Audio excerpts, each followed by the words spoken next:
We're continuing with chapter 2 of Percy Jackson and the Olympians, The Last Olympian, which is book 5 by Riordan. Chapter 2 is called I Meet Some Fishy Relatives. Demigod dreams suck. The thing is, they're never just dreams. They've got to be visions, omens, and all that other mystical stuff that makes my brain hurt. I dreamed I was in a dark palace at the top of a mountain. Unfortunately, I recognized it. The Palace of the Titans on top of Mount Orpheus, otherwise known as Mount Olympus in California. The main pavilion was open to the night, ringed with black Greek columns and statues of the Titans. Torchlight glowed against the black marble floor. In the center of the room, an armored giant struggled under the weight of a swirling funnel cloud. Atlas, holding up the weight of the sky. Two other giant men stood nearby over a bronze brazier, studying images in the flames. Quite an explosion, one said. He wore black armor studded with silver dots like a starry night. His face was covered in a war helm with ram horns circling on either side. It doesn't matter, the other said. This Titan was dressed in gold robes. With golden eyes like Kronos. His entire body glowed. He reminded me of Apollo, god of the sun, except the Titan's light was harsher and his expression crueler. The gods have answered the challenge. Soon they will be destroyed. The image in the fire was hard to make out. Storms, buildings crumbling, mortals screaming in terror. I will go east to marshal our forces, the Golden Titan said. Curious, you shall remain and guard Mount Orpheus. The Ramhorn dude grunted. I always get the stupid jobs. Lord of the South, Lord of Constellations. Now I get to babysit Atlas while you have all the fun. Under the whirlwind of clouds, Atlas bellowed in agony. Let me out, curse you! I'm the greatest warrior. Take my burden so I may fight. Quiet, the Golden Titan roared. You had your chance, Atlas. You failed. Kronos likes you just where you are. As for you, Kyrios, do your duty. And if you need more warriors, Kyrios asked, our treacherous nephew in the tuxedo will not do you much good in a fight. The Golden Titan laughed. Don't worry about him. Besides, the gods can barely handle our first little challenge. They have no idea how many others we have in store. Mark my words. In a few days' time, Olympus will be in ruins, and we will meet here again to celebrate the dawn of the sixth age. The Golden Titan erupted into flame and disappeared. Oh, sure, Kyrios grumbled. He gets to erupt into flames. I get to wear these stupid ram's horns. The scene shifted. Now I was outside the pavilion, hiding in the shadows of a Greek column. A boy stood next to me, eavesdropping on the Titans. He had dark, silky hair, pale skin, dark clothes. My friend, Nico D'Angelo, the son of Hades. He looked straight at me and his expression grim. You see, Percy? You see, Percy? He whispered. You're running out of time. You really think you can beat them without my plan? His words washed over me as cold as the ocean floor, and my dreams went black. Percy, a deep voice said. My head felt like it had been microwaved in aluminum foil. I opened my eyes and saw a large shadowy figure looming over me. Beckendorf? I asked hopefully. No, brother. My eyes refocused. I was looking at a cyclops, a misshapen face, ratty brown hair, one big brown eye full of concern. Tyson? My brother broke into a toothy grin. Yay, your brain works. I wasn't so sure. My body felt weightless and cold. My voice sounded wrong. I could hear Tyson, but it was more like I was hearing vibrations inside my skull, not the regular sounds. I sat up and a gossamer sheet floated away. It was on the bed made of silky woven kelp in a room paneled with abalone shell. Glowing pearls the size of basketballs floated around the ceiling, providing light. I was underwater. Now, being the son of Poseidon and all, I was okay with this. I can breathe underwater just fine, and my clothes don't even get wet unless I want them to. But it was still a bit of a shock when I hammerhead drifted through the bedroom window, regarded me, and then swam calmly out the opposite side of the room. Where? Daddy's palace, Tyson said. Under different circumstances, I would have been excited. I never visited Poseidon's realm.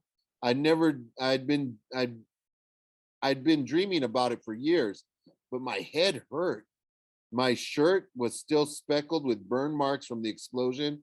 My arm and leg wounds had healed. Just being in the ocean can do that for me, given enough time. But I still felt like I'd been trampled by a Lastragonian soccer team in cleats.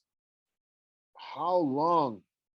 We found you last night, Tyson said, sinking through the water. The Princess Andromeda went kaboom, Tyson confirmed. Beckendorf was on board. Did you find? Tyson's face darkened. No sign of him. I'm sorry, brother. I stared out the window into the deep blue water. Beckendorf was supposed to go to college in the fall. He had a girlfriend, lots of friends, his whole life ahead of him. He couldn't be gone. Maybe he'd made it off the ship like I had. Maybe he jumped over the side and what? Couldn't have survived a 100-foot fall into the water like I could. He couldn't have put enough distance between himself and the explosion. I knew in my gut he was dead. He sacrificed himself to take out the Princess Andromeda, and I had abandoned him. I thought about my dream, the Titans discussing the explosion as if it didn't matter. Nico D'Angelo warning me I would never beat Kronos without following his plan. A dangerous idea I'd been avoiding for more than a year. A distant blast shook the room. Green light blazed outside, turning the whole sea as bright as noon. What was that? I asked. Tyson looked worried. Daddy will explain.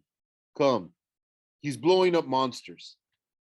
The palace might have been the most amazing place I'd ever seen if it hadn't been in the process of getting destroyed. We swam to the end of a long hallway and shot upward on a geyser. We rose over the rooftops. As we rose over the rooftops, I caught my breath. Well, if you can catch your breath underwater. The palace was as big as the city on Mount Olympus, with wide courtyards, gardens, and column pavilions. The gardens were sculpted with coral colonies and glowing sea plants.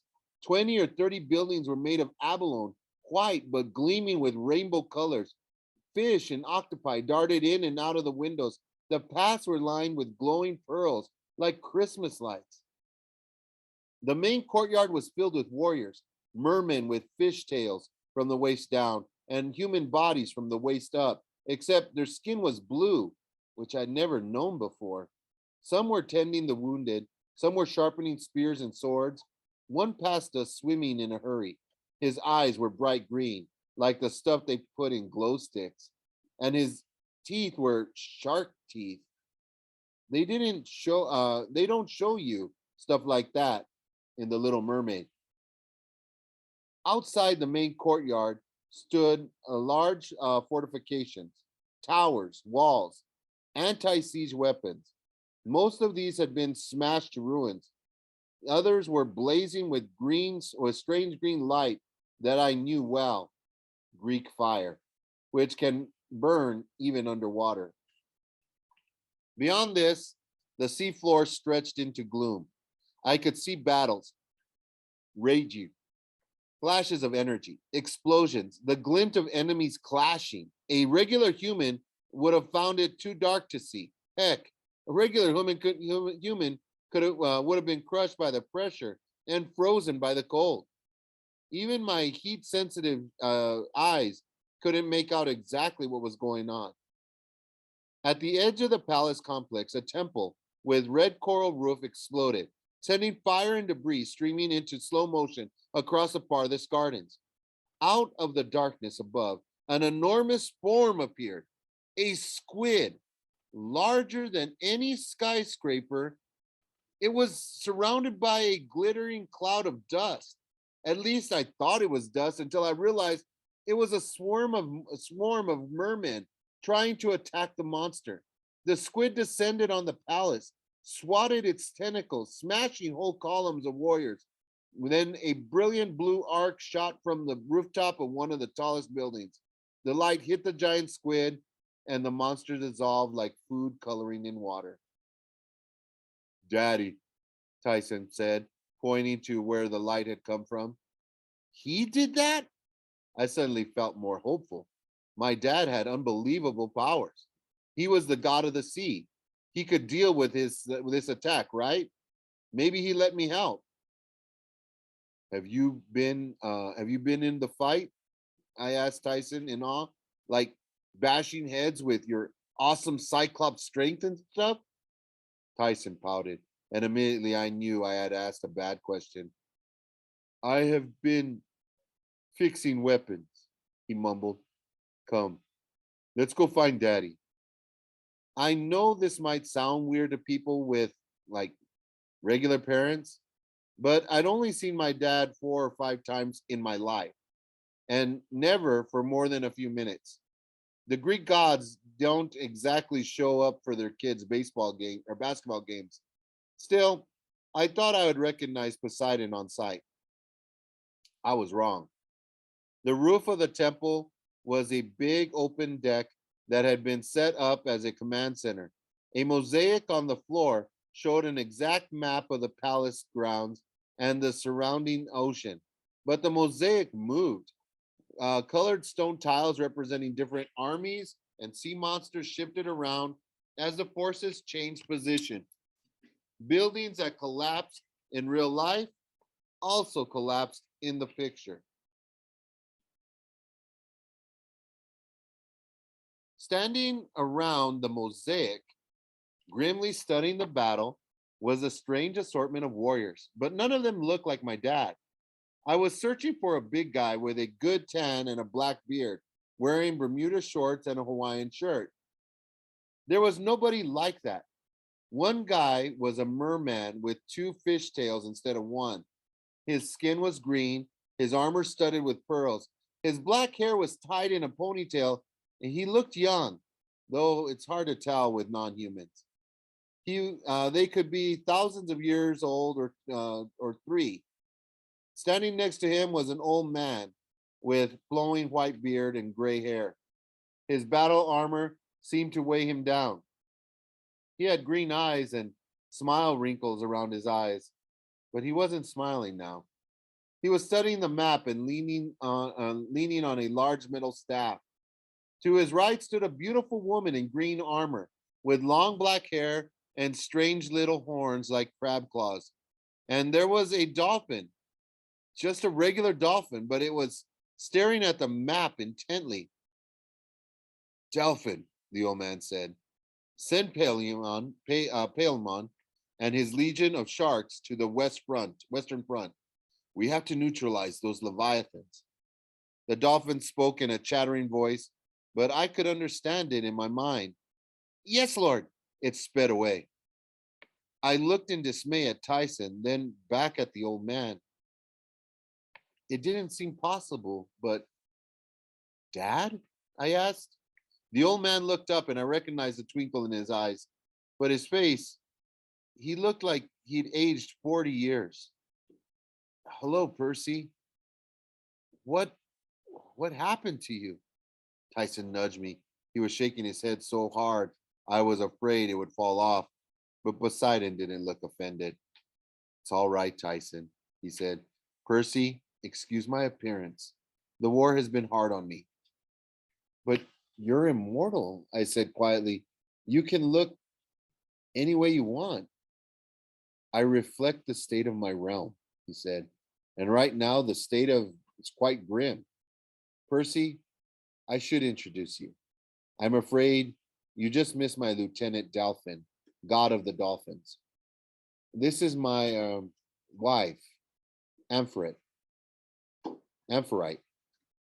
My dear, the lady in green armor stared at me coldly, then crossed her arms and said, excuse me, my lord.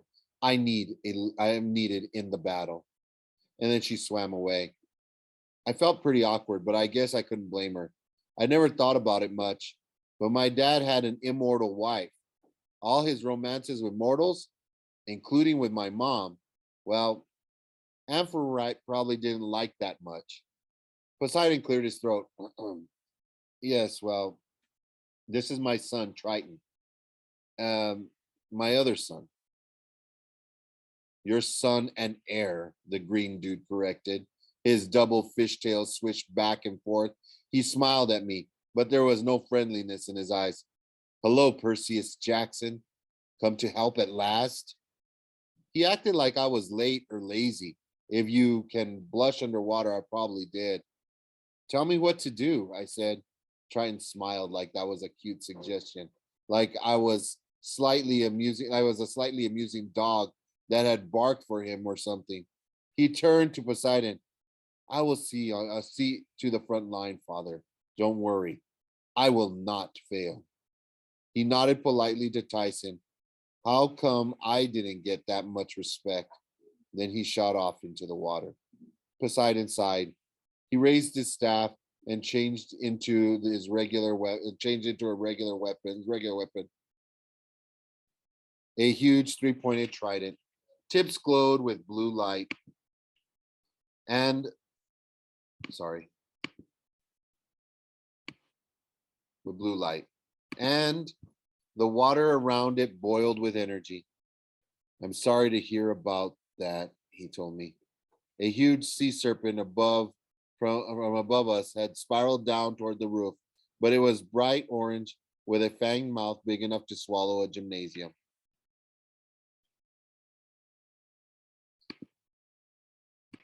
Let me repeat that. It said, I'm sorry about that, he told me. A huge sea serpent above appeared and spiraled down toward the roof. It was a bright orange and fanged mouth big enough to swallow a gymnasium. Hardly looking up, Poseidon pointed his trident at the beast and zapped it with blue energy, and kaboom! The monster burst into a million goldfish, which all swam off in terror.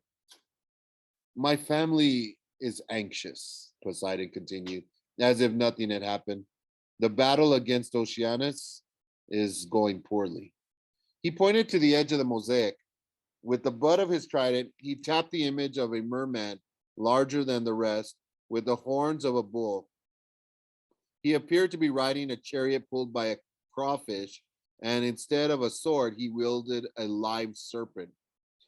Oceanus, I said, trying to remember. The Titan of the sea. Poseidon nodded. He was neutral in the first war of gods and titans, but Kronos has convinced him to fight. This is, well, it's not a good sign. Oceanus would not commit unless he was sure he could pick the winning side.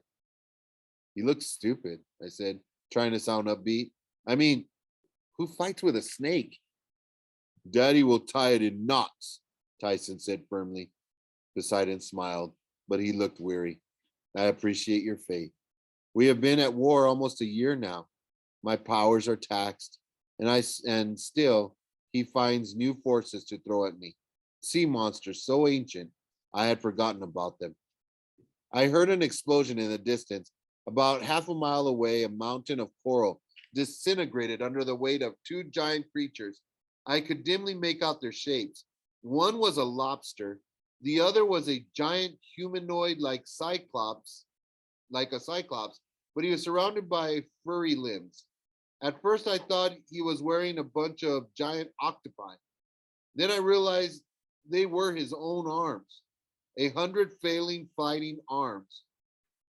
Brers? I said. I was happy to see him, but he looked like he was fighting for his life. He was the last of his kind, a hundred-handed one, cousin of the Cyclopses. We saved him from Kronos' last prison last summer, and I knew he'd come to help Poseidon, but I hadn't heard of him since. He fights well, Poseidon said. I wish we had a whole army like him, but he is the only one. I watched Brers bellow in rage and pick up the lobster, which thrashed and snapped its pincers. He threw it off the coral mountain, and the lobster disappeared into the darkness. Briar swam after it, his 100 arms spinning like blades of a motorboat. Percy, we may not have much time, my dad said. Tell me of your mission. Did you see Kronos? I told him everything. My voice choked up when I explained about Beckendorf. I looked down at the courtyards below and saw hundreds of wounded mermen lying on makeshift cots. I saw rows of coral mounds that must have been hastily made graves. I realized Beckendorf wasn't the first death. He was only one of hundreds, maybe thousands. I'd never felt so angry and helpless. Poseidon stroked his beard. Percy, Beckendorf chose a heroic death. You bear no blame for that.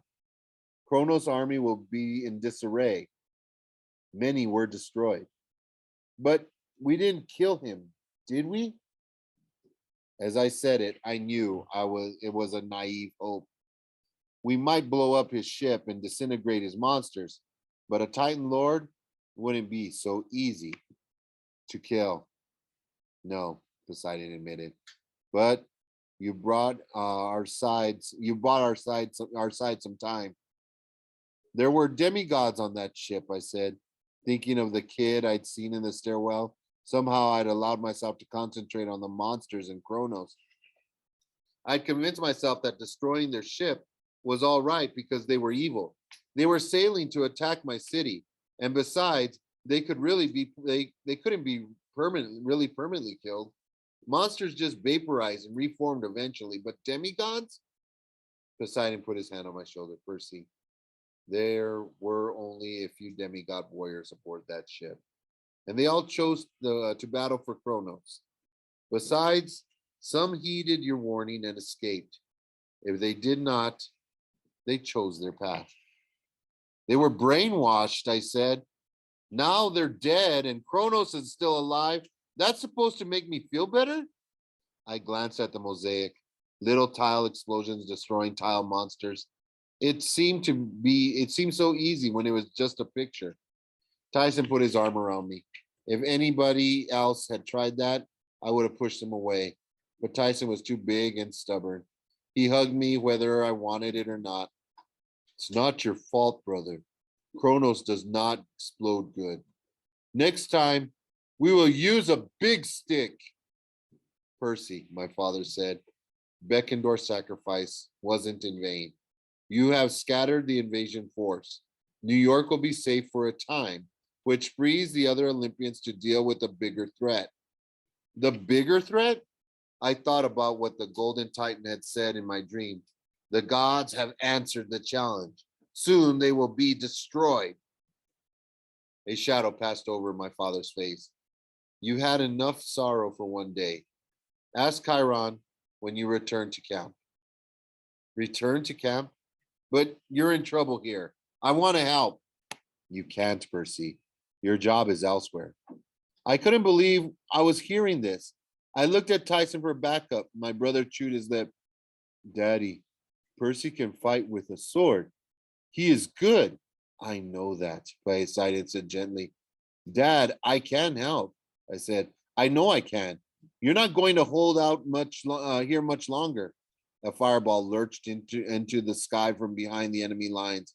I thought Poseidon would deflect it or something, but it landed on the outer corner of the yard and exploded, sending mermen tumbling through the water. Poseidon winced as if he had just been stabbed. Return to camp, he insisted. and tell Chiron it is time. For what? You must hear the prophecy, the entire prophecy. I didn't need to ask him which prophecy. I'd been hearing about the great prophecy for years, but nobody would ever tell me the whole thing. And all I knew was that I was supposed to make a decision that would decide the fate of the world, but no pressure. What if this is the decision? I said, staying here to fight or leaving? What if I leave and you, I couldn't say die.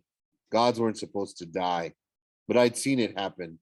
Even if they did die, they could be reduced. Even if they didn't die, they could be reduced to nearly nothing, exiled, imprisoned in the depths of Tartarus, like Kronos had been.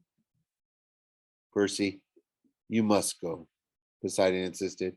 I don't know what your final decision will be, but your fight lies in the world above.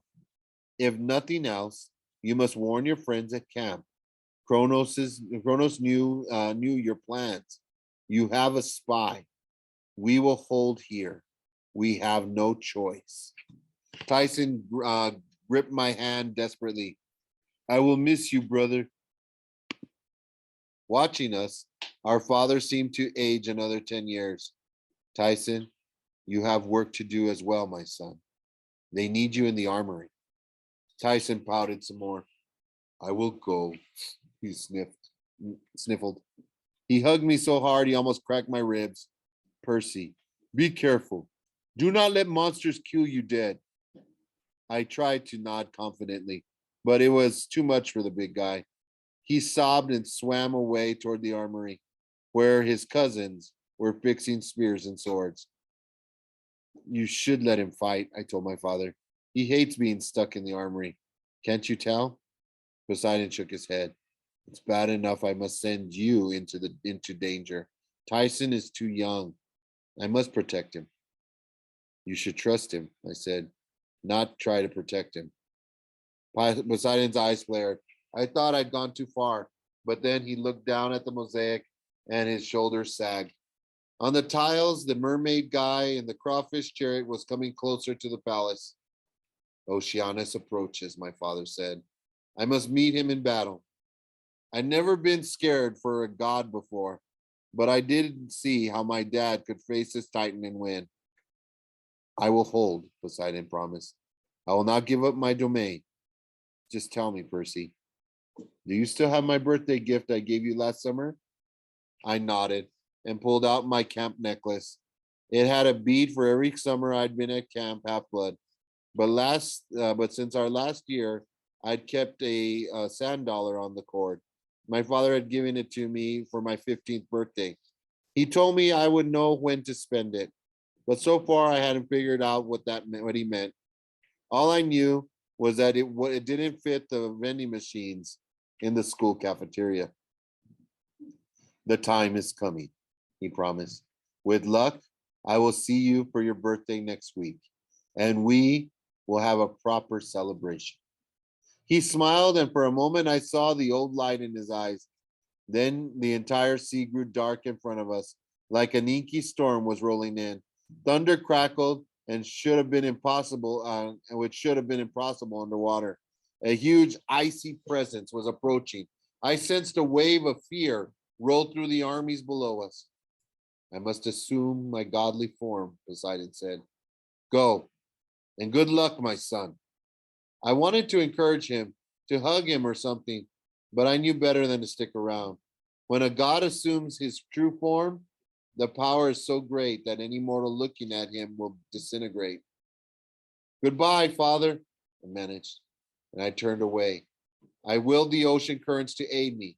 Water swirled around me, and I shot toward the surface at speeds that could have caused any normal human, to pop like a balloon.